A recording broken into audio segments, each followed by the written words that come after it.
ક્યાં સુધી આપણી યાત્રા પહોંચી હતી આમાં પહેલાં જરાક એ હાજરી પૂરી લઈ પેલા આપણે ગઈકાલે કેટલા જણા હતા કથામાં? આંગળી ઊંચી કરો એટલે ખબર પડે આમાં. હા, ગઈકાલ વાળા કેટલા છે? બાકી બધા નવા. તો ગઈકાલ વાળા જરાક કયો એટલે આપણે કથા ત્યાંથી પાછી પ્રારંભ કરીએ. ક્યાં પહોંચેલા કાલે? ગોકુળમાં. અને કયા પ્રસંગ સુધી પહોંચેલા? સુમનભાઈ શિક્ષક છે એટલે થોડુંક વધારે. પૂતનાનું વધ થયેલું. ચાલો, સુમનભાઈના માટે તાળી પાડો. એ કથા બિલકુલ ગઈકાલે પૂતનાનો વધ થયો. અને આ ખબર કંસના સુધી પહોંચે છે. કંસ વ્યાકુળ બન્યો અને એને આગળ બીજા દૈત્યને મોકલે છે અને વ્યાસ મુનિની કલમ લખે છે. આવો શ્લોકથી પારાયણ કરીએ.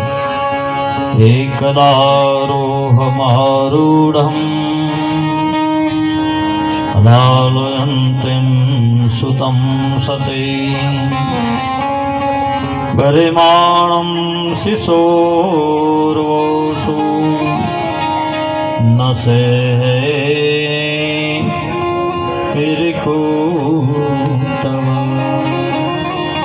એક વાર માં યશોદાજી પોતાના લાલાને રમાડતા હતા. ખૂબ ભાવથી લાલાને પ્રેમ કરે છે. કૃષ્ણને ખોળામાં લઈ નિવેદન કરતા એમાં દૈત્યો નામ તૃણાવર્ત. કંસે તૃણાવર્ત નામના દૈત્યને મોકલ્યો. અને આ તૃણાવર્ત એટલે વંટોળિયો. શેનું સ્વરૂપ લઈને આવ્યો? જરાક બોલો એટલે ખબર પડે કે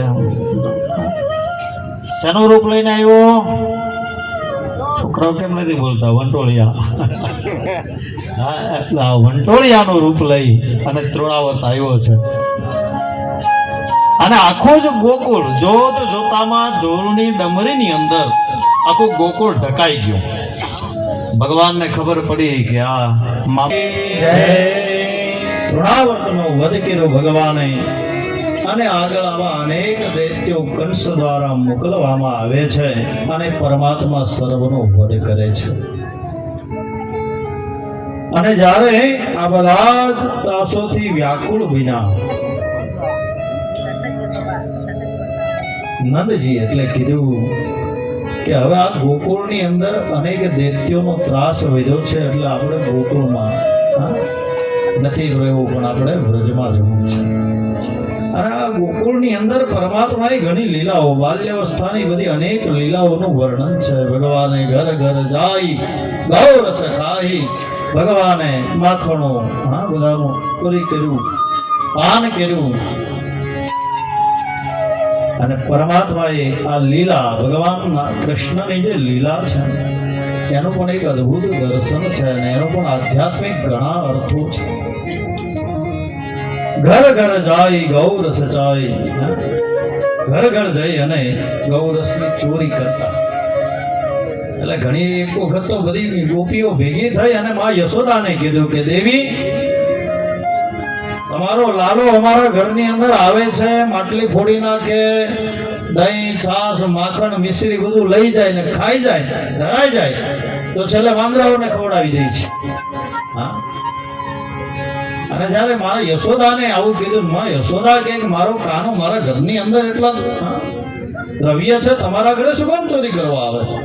કે નહીં માં, અમારો કાનો અમારા બધાના જ ગોપીઓ કહે કે અમારી ગોપીઓ બધી છોડી નાખે છે, લઈ લે છે. એકવાર ઘટના એવી બની કે ભગવાન કૃષ્ણએ ગોકુળમાં જાહેર કર્યું કે આવતીકાલે વૃંદાવનની અંદર બધા સંતો પધારવાના છે. ભારતમાં જે કાંઈ સંતો છે એ બધા જ આપણા ઋષિ મુનિઓ અનેક તીર્થોમાંથી આવવાના છે, એટલે આપણે એના ખાવા માટે વ્યવસ્થા કરવાની છે. માખણ, મિશ્રી બધી. એટલે કોઈ વેપાર કરવા માટે જતા નહીં. એટલે બધા જ ગોપીઓએ પોતાના ઘરમાં રહેલું બધું ભેગું કર્યું અને એની હાટ નીકળી અને ભગવાન વૃંદાવનમાં લઈ ગયા અને આવીને જોયું ત્યાં એમાં વાંદરાઓ સિવાય બીજું કાંઈ હતું નહીં. બધી ગોપીઓ કહે કે સંતો ક્યાં છે? ભગવાન કૃષ્ણ કહે કે આજ બધા સંતો છે, બીજા કોઈ સંતો છે? અને જે હતા એટલી બધી જ વસ્તુ માટલીને ફોડીને બધાએ દહીં માખણ મિશ્રી બધું ખાધું અને એમાંથી એક ગોપી માતાજીને કહે કે માં, કદાચ જો કોઈ વાંદરને જો એમાંથી માખણ હોય ને જો ન ભાવે ને તો એ માટલું ફોડી નાખે ને એમ કે આ માટલું કોનું છે? આ સંતને, આ મહારાજને તમારા ઘરનું માખણ ભાવતું નથી. અને માં યશોદાજી જાણી શકતા નથી ને આવી અનેક ઘણી લીલાઓ બને છે, લીલાઓ કરે છે. અને અગાસુર આ બધા જ દૈત્યો આવે છે, બધાનું પરમાત્મા વિધાન કરે છે, લય કરે છે. ને આપણે અહીંયા બધી બાળ લીલાઓની તો ઘણી કથા છે, એટલે સુંદર આપણે ભજનો પણ એના શબ્દોમાં ગાઈએ છીએ. ગમ્મા હરે હરે ગમ્માર ગમ્માર મારા વલોડા ગાજે, શ્યામ આવીને મારે મટકી ફોડે, શ્યામ આવીને મારી મટકી ફોડે.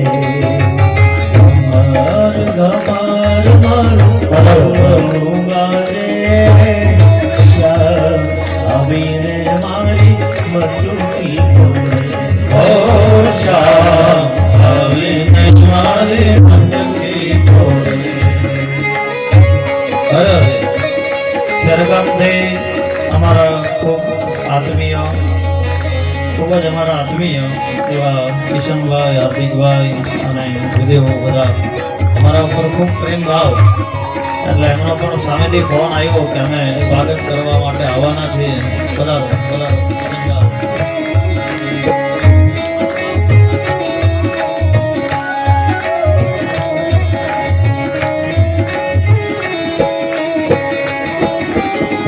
મથુરાની જેલમાં કાનો જન્મ્યો, મથુરાની જેલમાં કાનો જન્મ્યો. વાસુદેવ ટોપલામાં મેલીને હાલ્યો, વાસુદેવ ટોપલામાં મેલીને હાલ્યો. ગોકુળિયામાં મેલવાને જાય, આવીને મારી મટકી ફોડે, આવીને મારી મટકી ફોડે. ગમ્માર ગમ્માર મારો વલ્લોનું ગાજે, શ્યામ આવીને મારી મટકી ફોડે, શ્યામ આવીને મારી મટકી ફોડે.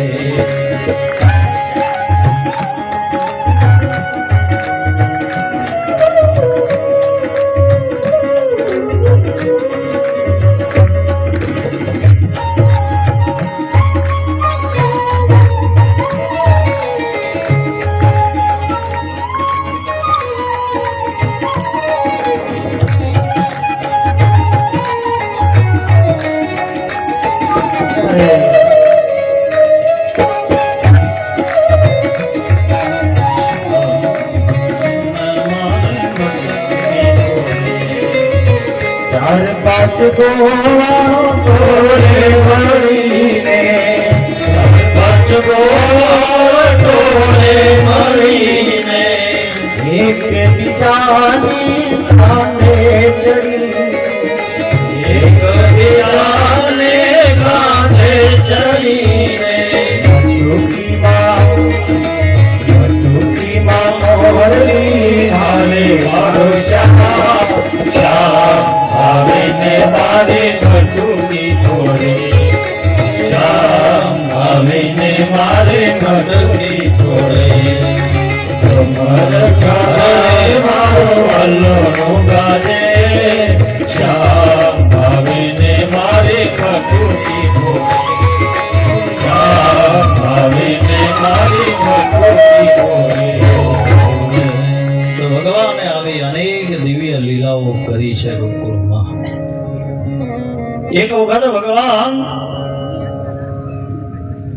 જ્યારે તોફાને ચડ્યા અને માં યશોદાએ ભગવતને માયનાની અને ત્યારે ભગવાન કૃષ્ણને ખીજાણા છે અને હાથમાં લાકડી લીધી અને ડરાવે છે, ભય પ્રમાણે છે.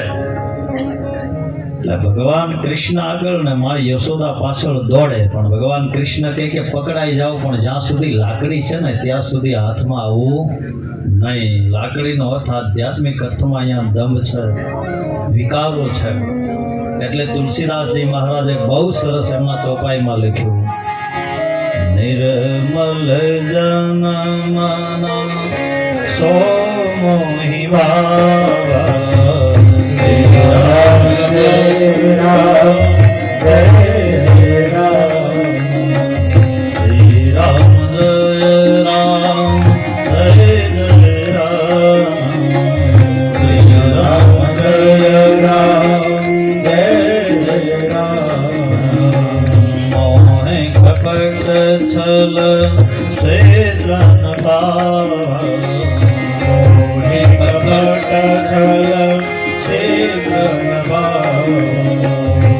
ભગવાન કૃષ્ણ વિચાર કરે કે પકડાઈ જાઓ, પણ જ્યાં સુધી દમ છે ત્યાં સુધી ભગવાન કહે કે હું પકડાતો નથી. અંતે માતાજીએ ખાંડણિયા સાથે ભગવાન કૃષ્ણને બાંધી દીધા.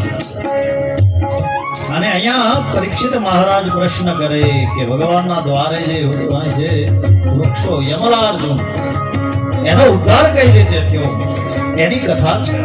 ભગવાનને ખાંડણિયા સાથે બાંધ્યા છે અને ભગવાન ધીરે ધીરે ડગલા ભરતા ઓટલા ઉપરથી આંગણામાં આવ્યા અને નંદજીના આંગણામાં જે આ બે યમલાર્જુનના વૃક્ષો છે એના વચ્ચેથી પસાર થયા. એટલે પેલું ખાંડણીયું ફેરવાયું અને ભગવાને જેવી આગળ વધ્યા એટલે ધારધીને બંને વૃક્ષો ધરાશાયી થયા.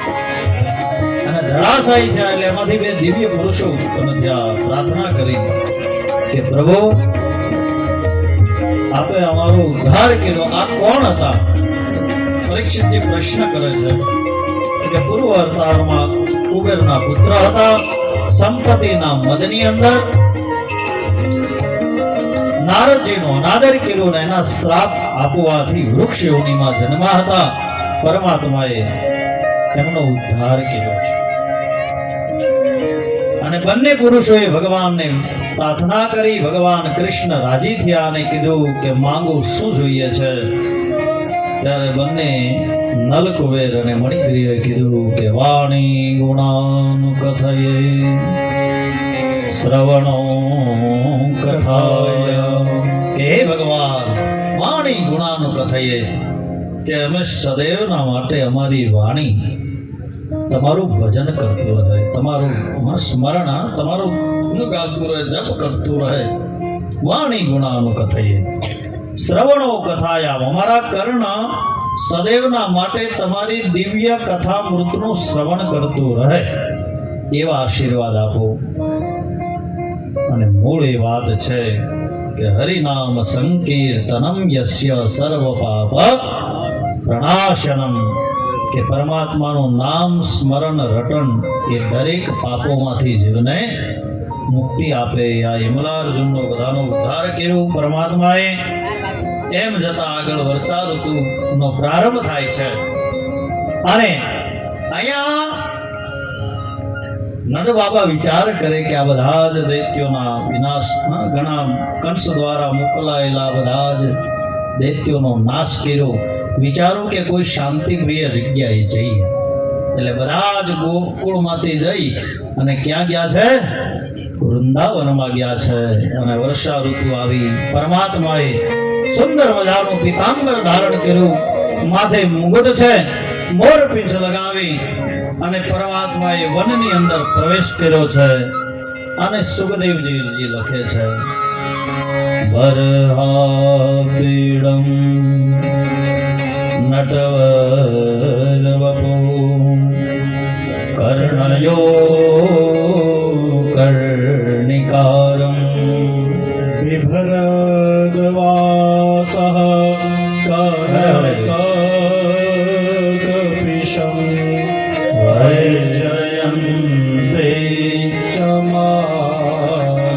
ભગવાને સુંદર મજાના એ વનમાં પ્રવેશ કર્યો અને ખરેખર શાંતિ લેવી હોય ને ત્યારે માણસ એકાંત શોધે. બાકી સિટીની અંદર બધા સુખો હોય, માણસના ઘરે કામ કરવા વાળી આવે અને વ્યક્તિને ફોન કરે ને ઘરે સામાન આપી જાય, જે જોઈએ ઘરમાં બધી વ્યવસ્થા, ભૌતિક બધા જ સુખો હોય. લાઇટની વ્યવસ્થા જાય તો પાછા ઇન્વેટર રાખે છે, એ ચાલુ કરે લાઇટ ખબર આવે જાય ખબર જ ન હોય, બધી વ્યવસ્થા પૂરી પડે ઘરમાં, બધા જ સુખો હોય ઘરમાં, નોકર ચાકર સંપત્તિ, પણ છતાં મનને શાંતિ ન મળે ત્યારે ક્યાં જાય પાછો? આપણા વિસ્તારમાં આવે ને બધા ફરવા જંગલમાં, ક્યાં જાય છે માણા? વનમાં જાય. ક્યાં જાય? Hill station. શું કામ? થોડીક સુધરેલી ભાષામાં એમ કે સ્પેસ ઓફ માઇન્ડ, થોડા મનના શાંતિ માટે. પણ આપણે એવું સમજીએ કે જ્યારે માણસ થાકે ત્યારે એકાંત શોધે છે અને એકાંતમાં જ એને શાંતિ મળે છે. ભગવાન કૃષ્ણે સુંદર મજાના એ વનની અંદર પ્રવેશ કર્યો અને બધી જ ગોપીઓ ભગવાનના એ વાંસળીના સુર ઉપર પરમાત્માનું યજન કરે. હા હા હા, અરે બધી જ ગોપીઓ વિચાર કરે કે વાંસળી એવા કેવા પુણ્ય કર્યા છે કે કૃષ્ણ એના ધરા ઉપર મૂકીને જાણે એવી ફૂંક મારી રહ્યા છે, જાણે પ્રાણ પૂરી રહ્યા. અને અમે બધી જ ગોપીઓ, અમે તો મૂળ એની જ સંપત્તિ છીએ, પણ કૃષ્ણ જેટલો વાંસળીને પ્રેમ કરે એટલો અમને પ્રેમ કરતો. આમ વિધાતાને કહે છે. અને સુંદર મજાના આવા દિવસો વીતે છે અને ત્યાં સમય વીત્યો. પુનઃ વર્ષા ઋતુ આવી અને ગોકુળમાં બધાનો એવો નિયમ કે વર્ષા ઋતુ પૂર્વે જે કાંઈ ઇન્દ્રની યજ્ઞ પૂજા કરવી, એટલે સીધા સામાન સાહિત્યની વ્યવસ્થામાં જોડાયા. આપણે અહીંયા પૂજા કરીએ ને, વરસાદનો સમય થાય ને, વરસાદ થોડોક લેટ થાય એટલે અમુક દેવ દેવળો હોય વર્ષમાં, આપણા બી ડુંગરે હોય, કોઈ સ્થાપન કરેલા હોય, એટલે વરસાદ આવતો નથી, બધા દર્શન કરવા જઈએ, ધૂપ ને દીપ ને એને શ્રીફળ વધેરીને પૂજા કરીએ, આવી એક પરંપરા છે. એટલે વરુણ રાજી થાય અને સમય વર્ષા વર્ષે.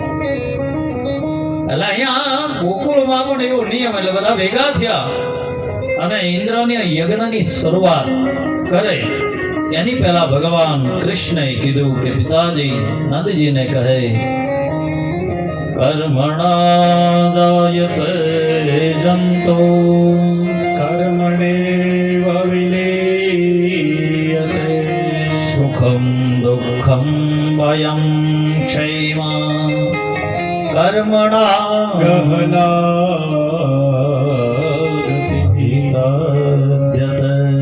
નંદજીને કહે કે પિતાશ્રી કર્મણા જાયતે જંતુ, કર્મના આધીન જીવ જન્મે છે, કર્મના આધીન એનું નિર્માણ થાય છે, બધી જ વસ્તુ કર્મ આધીન છે. તો આપણને જે અન્ન પાણી બધું પૂરું પાડે છે એ ઇન્દ્ર નહીં પણ ગોવર્ધન, આપણો પર્વત, ત્યાંથી આપણને વાલ વનસ ફળ ફૂલ બધું આપણને આ ગોવર્ધન આપે છે. તો ઇન્દ્રની પૂજા નથી કરવી, આપણે ગોવર્ધનની પૂજા કરીએ. જ્યારે નંદજીને આવું કીધું, કારણ કે ભગવાન કૃષ્ણ છે ને પ્રકૃતિ પ્રિય છે, યાદ રાખજો. કૃષ્ણ છે પ્રકૃતિ પ્રિય છે, એટલે આપણે અહીંયા શ્રાદ્ધાદિક કર્મ કરો ને એની અંદર પણ આ બધાનું તર્પણ આવે છે કે મનુષ્ય જીવન જીવતા જે કાંઈ આપણે આ પ્રકૃતિનો ઉપયોગ કરીએ છીએ, તીર્થ એનું તર્પણ, આ વનરાય એનું પણ તર્પણ મૂકીએ અને આ બધાનું તર્પણ કરીએ છીએ. કારણ કે આ જ પ્રકૃતિનો ઉપયોગ હું કરીને હું ને તમે આપણું જીવન નિર્વાહ કરીએ છીએ. એટલે આ બધાનું ઋણ છે આપણા ઉપર. પ્રકૃતિની પણ પૂજા અને પરમેશ્વરની પણ પૂજા બંને એક જ છે, બંને તત્વ એક છે. એટલા માટે આપણે સનાતન ધર્મમાં જળદેવ, અગ્નિદેવ, વાયુદેવ આ બધા જ દેવો, અને વનરાયને પણ વનદેવી, એને પણ વનદેવી, કારણ કે ઔષધિના દેવ પણ ચંદ્રમા છે, એ જ એમાં પ્રાણ પૂરે છે. એટલે આ બધા જ ભગવાન કૃષ્ણ કહે કે આપણે ગોવર્ધનની પૂજા કરીએ, અને બધા જ ભેગા થયા અને ગોવર્ધનની પૂજા કરી. અને જે બી ગોવર્ધનની પૂજા કરી એટલે ઇન્દ્રએ વિચાર્યું કે આ વખતે ગોકુળ વાળાએ મારું અપમાન કર્યું છે, કારણ કે દેવો નો ગુરુ. હા, ઇન્દ્રએ વિચાર્યું કે બધાએ અપમાન કર્યું છે, એટલે એને મુસળાધાર વરસાદ વૃષ્ટિ ચાલુ કરી અને આખા જ ગોકુળની અંદર કાળા ડમર વાતાવરણ થયા છે. અને જેટલું પણ આકાશગંગામાં રહેલું જળ કીધું કે જાઓ, બારે મેઘો જાઓ અને વૃંદાવનમાં વરસો. અને બધા જ વાદળો થયા છે અને વર્ષા ચાલુ થઈ ગઈ. અને એ વર્ષાની અંદર બધા ગોકુળમાં રહેલા ગભરાયા કે હવે અમને કોણ બચાવે આમાંથી અમને કોણ બચાવે? કૃષ્ણ કૃષ્ણ કરતા બધા ભગવાન કૃષ્ણના શરણે ગયા છે.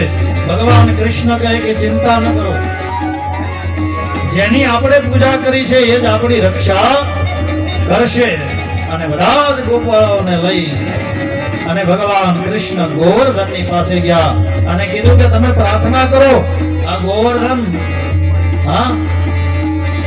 આપણે ઉચકી લઈને એના સાનિધ્યમાં, એની કળેડીમાં એ ગોવર્ધન આપણું રક્ષણ કરશે. બધા ગોવાળો વિચાર કરે કે આ એટલો મોટો પર્વત એ આપણાથી થકે હા ઉચકાશે. ભગવાન કૃષ્ણ છે ને યોગેશ્વર પરમાત્મા બધાને લઈને ગયા અને ગોવર્ધનને લીધો છે. ગોવર્ધને કીધું બધા પ્રાર્થના કરો અને બધાએ ગોવર્ધનને પ્રાર્થના કરી. આપણે અહીંયા સુંદર શબ્દ છે એના, गिरिराज शरण तुम्हारे शरण, गिरिराज शरण तुम्हारे शरण, गिरिराज धरण आय तुम्हारे शरण, गिरिराज शरण आय तुम्हारे शरण, तुम्हारे शरण निज तुम्हारे शरण, तुम्हारे शरण निज तुम्हारे शरण, गिरिराज धरण तुम्हारे शरण, गिरिराज धरण आयो तुम्हारे शरण, गिरिराज धरण आयो तुम्हारे शरण, गिरिराज धरण आयो तुम्हारे शरण, तुम्हारे शरण आयो तुम्हारे शरण, तुम्हारे शरण आयो तुम्हारे शरण,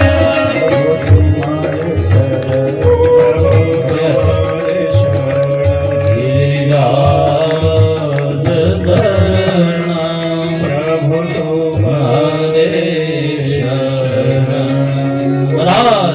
ગિરિરાજજીની પાસે ગયા છે અને એક રમત માત્રમાં જેમ કોઈ બાળક સહજમાં કોઈ દડાને ઉચકી લે એમ બધાને કીધું ને જ્યાં ગિરિરાજજીને ધારણ કર્યા અને ટચલી આંગળીએ ભગવાને 7 દિવસ સુધી ગિરિરાજજીને ધારણ કર્યો.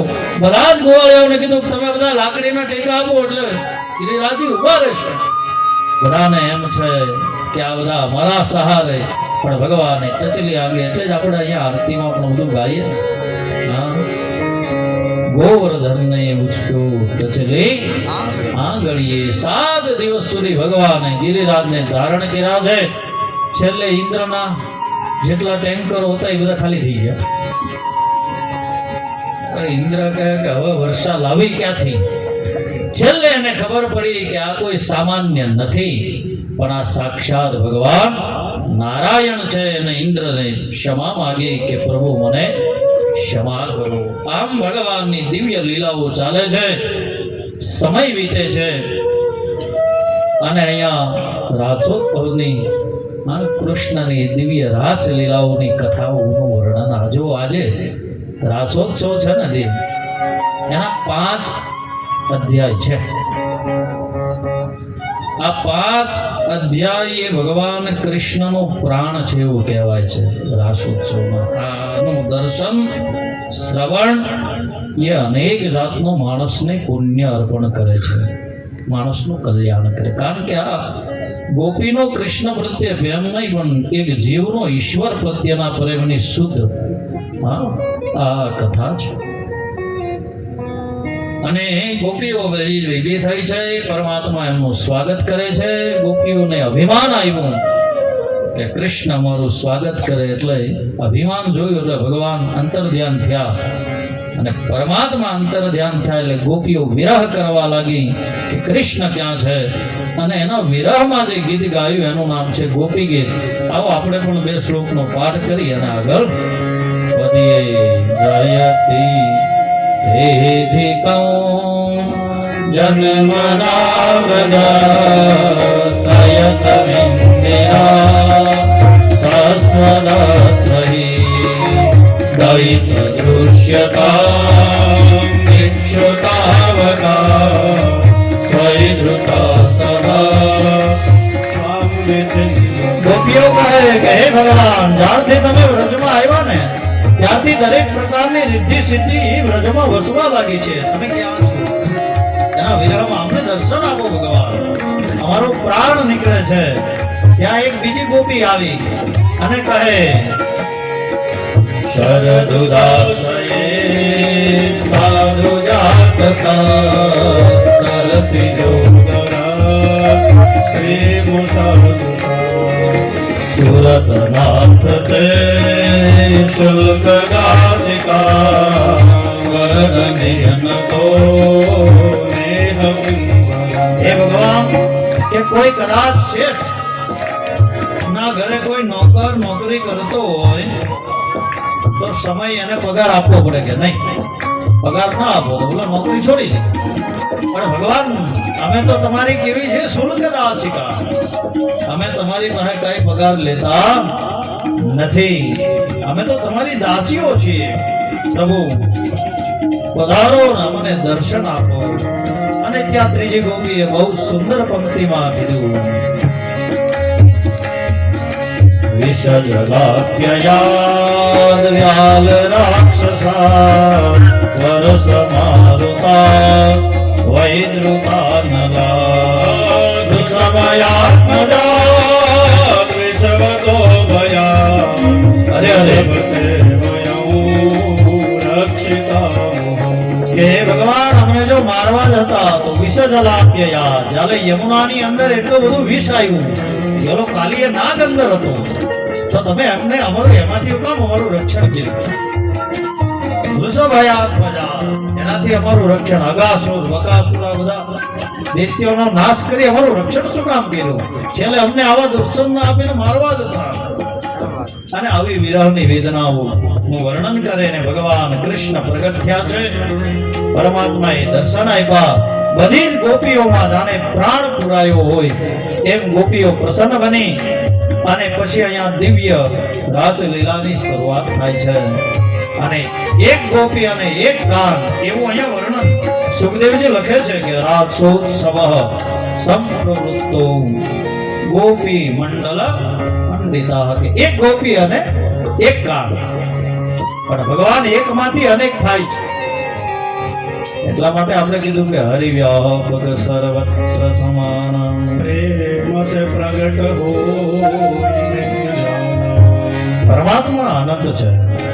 ભગવાને 1108 લગ્ન વિવાહ કર્યા ત્યારે એકવાર નારદજીને શંકા ગઈ કે ભગવાને એટલા લગ્ન, પણ હકીકતમાં એની પણ આગળ કથા આવશે કે ભગવાનની અષ્ટપટરાણી બાકીના જે વિવાહ છે ને એમને તો ભગવાને એના જીવનની અંદર ઉદ્ધાર માટે.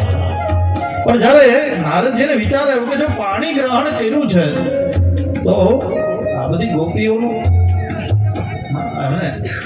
પરમાત્માની દિનચર્યા કેવી છે, આવો પ્રશ્ન જાય ગયો. એટલે નારદજી આવીને જોયું ને, ત્યાં કક્ષની અંદર ભવનમાં ગયા, ત્યાં કોઈ રાણીની સાથે ભગવાન ભોજન કરે છે. બીજા કક્ષમાં ગયા, ત્યાં કોઈ રાણીની સાથે નોળા ઉપર ભગવાન ઝૂલા ઝૂલે છે. ત્રીજા કક્ષની અંદર ગયા, ત્યાં ભગવાનના કોઈ ચરણ પખારે છે. અને નારદજી વિચાર કરવા લાગ્યા કે હરિ અનંત, હરિ કથા અનંતા, કે ઈશ્વર અનંત છે. એટલે અહીંયા એક ગોપી અને એક કૃષ્ણ એવી લીલાઓ પરમાત્માએ કરી છે. સુંદર મજાની રાસની શરૂઆત થઈ. શરદ પૂર્ણિમાનો દિવસ છે. સુંદર મજાનો ચંદ્ર આકાશમાં પોતાની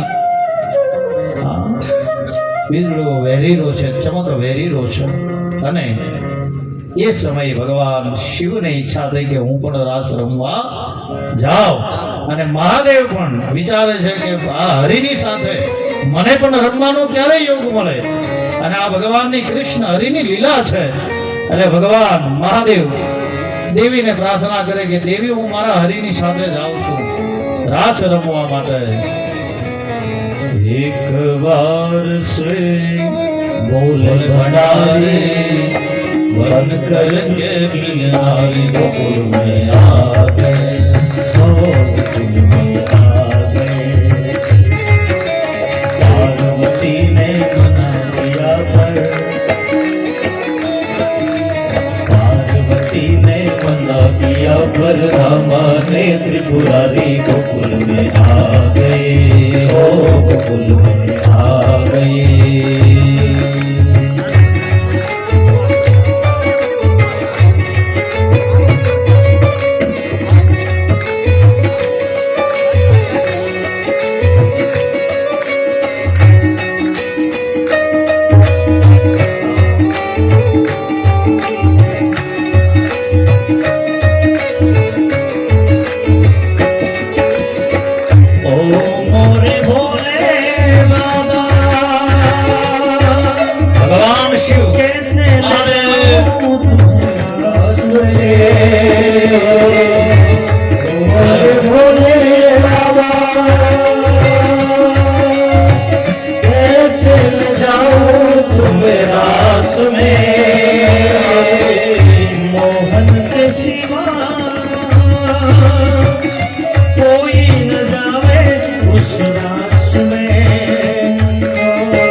हमारे गोकुल में आ गए, गोकुल में आ गए.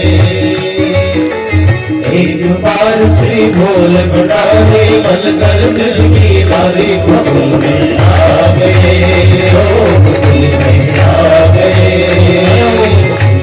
पार्वती ने मना किया पर रामा ने त्रिपुरारी गोकुल में आ गए, गोकुल में आ गए.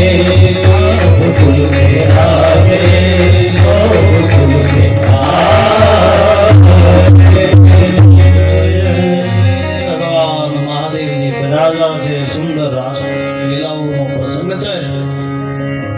અહીંયા ભગવાનની આવી જ દિવ્ય લીલાઓ ચાલે છે.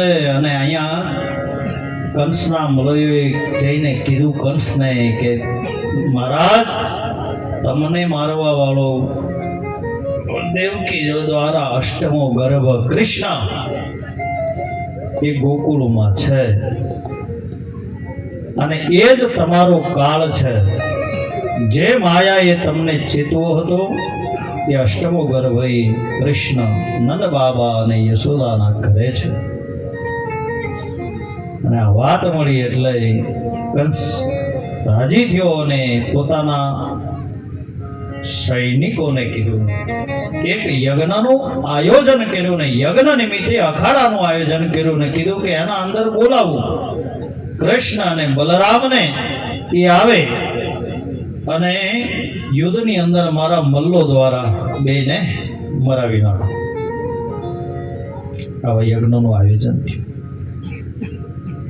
અને ભગવાન કૃષ્ણ અને બલરામને પણ હવે લેવા માટે કોણ જાય એ પ્રશ્ન થયો. કંસ કોની પાસે જાય છે? અક્રૂરજીની પાસે ગયા છે. અને અક્રૂરજી મહારાજને પ્રાર્થના કરી કે ભો ભો દાનપતે મય્યમ ક્રિયાતમ મૈત્રમાદ્રત. ભો ભો દાનપતે એ અક્રૂરજી તમે તો ખૂબ ભોળા છો, ખૂબ દયાળુ છો. આમ કરીને થોડું, કારણ કે કોઈ જેની પાસે કામ લેવું એટલે થોડીક એના વખાણ કરવા પડે ને સામાન્ય ભાષામાં. કારણ કે થોડુંક એને ગમે પ્રિયવાદીની આપણે જાવ વખાણને કામ કરાવવું હોય તો આપણે થોડુંક સારું. અને અહીંયા અક્રૂરજીના કંસ વખાણ કરે કે તમે તો ખૂબ ભોળા છો, તમે જાઓ ગોકુળમાં કૃષ્ણ અને બલરામને લેતા હો. પણ અક્રૂરને ખબર છે કે કંસની નીતિ શું છે, એ મારવા માંગે છે. પણ વિચાર કર્યો અક્રૂરે કે હું ગોકુળ જાઉં, કૃષ્ણના દર્શન થાય, મારું જીવન ધન્ય બને. અને અક્રૂરજી ગોકુળમાં ગયા છે. નંદ બાબાએ સ્વાગત કર્યું. અક્રૂરજીનું રાત્રે જમવા બેઠા. નંદ બાબા, માં યશોદા, કૃષ્ણ બલરામ જમે છે. અને અક્રૂરજી કહે છે કે મને કંસે મોકલ્યો છે કે યજ્ઞ કરવામાં આવ્યો છે ને એના અંદર અખાડો રાખ્યો છે, ખૂબ વાતો સાંભળી છે કૃષ્ણ અને બલરામની, એ પણ યોદ્ધા છે, હું એનું આમંત્રણ આપવા માટે આવ્યો છું. અને જ્યાં વાત સાંભળી એટલે નંદ બાબા અને મા યશોદાજી ભરાયા છે, કૃષ્ણને કેમ મોકલ્યો. જ્યાં વાત કરીને ત્યાં રાત્રે યશોદા જેમાં નથી. અને ગોકુળમાં વાત ફેલાઈ ગઈ કે અક્રૂરજી આવ્યા છે કૃષ્ણ અને બલરામને લેવા માટે. એટલે આખું જ ગામ આખી રાત્રિ સૂતું નથી. સવારનો સૂર્ય ઉગ્યો પણ માં યશોદા રાત્રિભર સૂતા નથી. કે સવારે મારો કૃષ્ણ મથુરા જશે અને એ પણ યુદ્ધમાં. અને ખૂબ વિચાર કરે છે. માં છે ને, ઘણી વખત તમે જોજો જેના પ્રત્યે વધારે પ્રેમ હોય ને એના માટે સારા વિચાર બહુ ઓછા આવે, પણ નબળા વિચાર પહેલા આવે. દાખલા તરીકે તમારો સંતાન કોઈ જગ્યાએ ક્રિકેટ રમવા ગયો હોય અને એને એમ કીધું હોય કે હું 3 વાગે ત્યાં આવી જઈશ ઘેરે, અને 3 વાગ્યાની જગ્યાએ 4 વાગે અને 5 વાગે ને એટલે પછી ઘરમાં વિચાર કરવા મળે કે એટલી વાર લાગી, કીધું 3 વાગે આવવાનો છું, 4 ની ને 5 વાગ્યા. તો એને એવો વિચાર ના આવે કે ત્યાં ક્રિકેટ જીતી ગયા હશે ને ટ્રોફી આપી હશે ને એનું સ્વાગત કર્યું હશે. એવો વિચાર બહુ ઓછો આવે પ્રેમમાં. પણ એવો વિચાર આવે કે રમતા રમતા કંઈક પડી ગયો હશે, ફ્રેક્ચર થઈ ગયું હશે, ગાડી પટકાણી હશે, પંચર પડ્યું હશે. અતિ પ્રેમ હોય ત્યાં માણસને તરત નબળા સંકે વિચારો કરાવે છે. યામાં યશોદા રાત્રિ પ્રહર સૂતા નથી. સવારમાં સૂર્ય ઉગ્યો છે પણ ગોકુળનો સૂર્ય જાણે અસ્ત થઈ ગયો હોય. ગોકુળનો સૂર્ય અસ્ત થઈ ગયો હોય. કોઈના ઘરની અંદર આજે ગાયો દૂધ નથી દોહન કરવા દેતી. કૃષ્ણના ગોકુળમાં નંદ બાબાના ઘર બાજુ જોઈ અને ગાયોના આંખોમાં પણ અશ્રુ છે. જેવો પશુના પણ હૃદય છે, ભાવ છે, એ પણ ઓળખે છે. આપણે તો જો કે પશુ પાલનના વ્યવસાય થાય તે લગભગ 99% આપણા વિસ્તારમાં બધા જોડાયેલા જ છે. એટલે બધાને ખબર જ છે કે જે વ્યક્તિને દોહન કરવા દે ને તો એના હાથથી જ કાઢવા દે. બીજો માણસ ગયો હોય તો કે નહીં, એને તો નહીં કાઢવા દે. બધાનો પ્રેક્ટિકલ અનુભવ છે. અને ઘરની અંદર તમે ખ્યાલ કરજો ને ધ્યાન આપજો કે તમારા ઘરની અંદર જો કંઈક અશુભ ઘટના બની હોય યા ઘરમાં કંઈ એવું દુઃખ હોય ને તો તમારા ઘરની અંદર રહેલા પશુના મોઢા ઉપર જોજો, એ પણ દુઃખી થતું હશે. કારણ કે આ એક આત્મીયતા, એક ભાવ તમારો એની સાથે જોડાય છે. અને અહીંયા ગોકુળમાં અને આ તો ગોકુળમાં કૃષ્ણ છે, આખા ગોકુળનો પ્રાણ છે. સવારમાં કોઈ ભોજન નથી કરતું. અક્રૂરજીને બધા જ પોતાના મનથી કહે કે આ અક્રૂર કેટલો કઠોર છે કે જે અમારા ગોકુળના પ્રાણને લઈ જાય છે. સૂર્ય ઉદય થયો છે. કૃષ્ણ અને બલરામજી જવા માટે તૈયાર થયા છે. આખું જ ગોકુળ એમને વળાવવા માટે આવે છે. અદ્ભુત કથા છે. બધા જ ગોવાળિયાઓ ગોપીઓના આંખોમાં આંસુ છે. ત્યાં ભગવાનનો રથ આગળ જેમ જેમ વધે એમ બધા જ રથની પાછળ ચાલે છે. અને જ્યાં ભગવાને યમુનાના એક કિનારે નજર નાખીને તો એક સ્ત્રી ઊભી છે. નિર્દોષ ભાવે ત્યાં ઊભીને ભગવાન કૃષ્ણ રથમાંથી ઉતર્યા છે. નજીક જઈને જોયું તે કોણ હતું? કોણ હતું? રાધા. રાધાજી જો ભક્તિ. અને ભગવાન કૃષ્ણએ પોતાની વાસળી રાધાજીને આપી, કાંધ ઉપર રહેલી કામળી રાધાજીને આપી. અને ભગવાન કૃષ્ણે કીધું કે હવે આજ પછી હું વાંસળી ક્યારે વગાડીશ નહીં. અને ભગવાન મથુરામાં પરમાત્માએ પ્રવેશ લીધો. મથુરામાં પરમાત્માએ પ્રવેશ લીધો. આગળ જતા પાછળ બધા ગોવાળિયાઓ, પણ હવે ગામડાના માણસ અને શહેરમાં આવે એટલે બધી સિટીને જોઈને ખુશ થઈ જાય, પ્રસન્ન થઈ જાય. એમાં મથુરામાં કંસ મામાની બધી સંપત્તિ મિલકતો ખૂબ રાજી વિના. કોઈ વિચારું કે આપણે ગામમાંથી આવ્યા, આપણા કપડાં અને સિટીના કપડાં બધા થોડા અલગ લાગે છે, લાઈફસ્ટાઈલ બધી બદલવી પડશે થોડી. હા, એટલે ઘાટ ઉપર આવ્યા ને ત્યાં કંસના કપડાં, એનો ધોબી ધોતો હતો, વસ્ત્ર માંગ્યા, ના આપ્યા. ભગવાને એક પ્રહારમાં ધોબીનો ઉદ્ધાર કર્યો. બોલીએ બાલકૃષ્ણ ભગવાન. સુખદેવજી કહે કે આ એ જ ધોબી હતો જેને રામા અવતારમાં માં સીતાના વિરુદ્ધ બોલ્યા. આ એ જ ધોબી હતો. અને ભગવાન રામે સીતાનો ત્યાગ કર્યો એટલે ભગવાને એનો ઉદ્ધાર કર્યો. એ વસ્ત્ર લઈને આગળ વધ્યા. એટલે એક દરજી કપડાં સીવતો, કારણ કે માપના કપડાં જોઈએ ને પાછા કૃષ્ણ આ બધા ગોવાળિયાઓ, એટલે આ કપડાને થોડુંક ઠીકઠાક કરવું પડે. પણ દરજી જોઈ ગયેલો દશા ધોબીને, એ કે લાવો કપડાં હું તમને સરખા કરી દઉં. એમને પહેરવા યોગ્ય કરી દીધા, વસ્ત્રો પરિધાન કરી મથુરામાં ગયા છે. રણભૂમિની અંદર પગ મૂક્યો છે. રણભૂમિની અંદર પગ મૂક્યો છે. કંસે કીધું કે જાઓ અને બધાનો, અને બધા પધાર્યા. એક પછી એક બધા યોદ્ધાઓ આવે છે. દરેક યોદ્ધાનો ભગવાન કૃષ્ણ નાશ કરે છે. ચાણૂર મોષ્ટે બધાનો નાશ કર્યો. કંસને બકવાદ ઉપડી ગયો. ક્યાં છે કૃષ્ણ, ક્યાં છે બલરામ? મારી નાખો, મથુરાની બહાર કાઢી નાખો. બકવાસ ઉપડ્યો છે. પણ હવે જેટલા સૈનિકો થાય બધા રાજીનામા આપવા માંડ્યા. હવે આની સામે લડવાની અમારી કોઈ તાકાત નથી. બધા કે હવે અમારે નોકરી કરવી નથી. અને ભગવાને કૃષ્ણએ કંસના સામે જોયું. અને જેમ ગરુડ અનેકો ઊંચાઈ ઉપર ભ્રમણ કરતું પણ નીચે જેમ પોતાના કોઈ ખોરાકને જોઈ જાય ને જેમ ઝપટે, એમ ગરુડની જેમ કંસના ઉપર ઝપટા છે. છાતી ઉપર બેસીને એક પ્રહાર કર્યો અને કંસનો વધ કર્યો. બોલો બાલકૃષ્ણ ભગવાન કી જય. રામચંદ્ર ભગવાન કી જય. શ્રી રાધે ગોવિંદ ભજમન શ્રી રાધે. શ્રી રાધે ગોવિંદ ભજમન શ્રી રાધે.